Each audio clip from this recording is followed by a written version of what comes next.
in my best Sean Connery voice. Gentlemen, because I am a glutton for punishment, I keep dipping back into the well, and we are going to start off with another article about Sri Lanka. And maybe, just maybe, we have reached the end of the road because Sri Lanka settles a $6.9 million fertilizer bill with Chinese supplier. Anyway, if anybody's not aware of what happened, I think we've beat this into the absolute ground where in Sri Lanka's quest to become the first country with 100% organic crop production, it secured a contract with a special Qingdao Seawind Biotech group out of China for 20,000 tons of seaweed fertilizer, except it was contaminated with Erwinia. Hashtag buy my Erwinia. Hashtag buy my Erwinia. This takes BMS to a whole new level here. So it looks like they have settled it. And I have not read this in any great detail because I honestly had no idea this is coming out. I had been there's going to be an article a little later in the segment here that I have had my head up its ass. And but here we go. This is an interesting little tidbit here. You know, you have this quest to go 100% organic, and I'll read this line.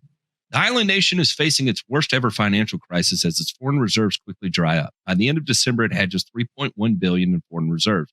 This year, it is expected to pay around $4.5 billion to service its sovereign bond. I don't know. I hate to point the finger at China here, but I don't wonder if China's pointing the finger at themselves and jumping up and down and saying, "Look, I did that." It's a hot take. It was so hot, it restarted the headlines. Yeah, the headlines were like, holy crap.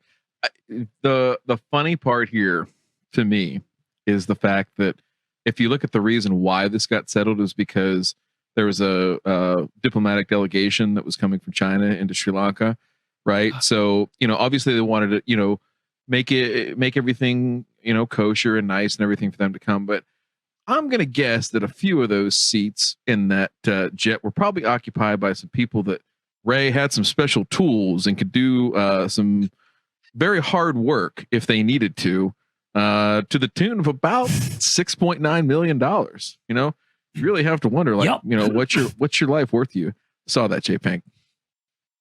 Yeah, I mean, this is just par for the course where warning people, you get in bed with the Chinese, they smile, they're very coy, they're giggling maybe even, but at the end of the day, People's Republic of China is all business people.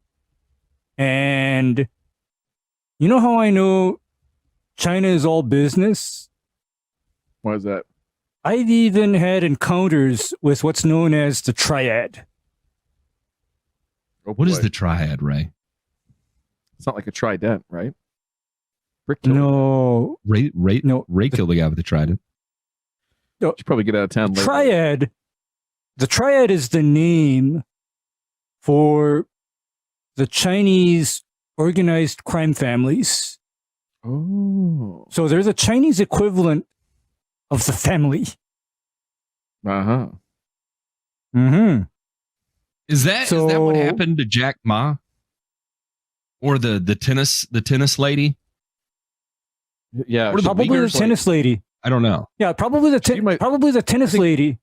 I think the tennis lady is now like a Weekend at Bernie's situation.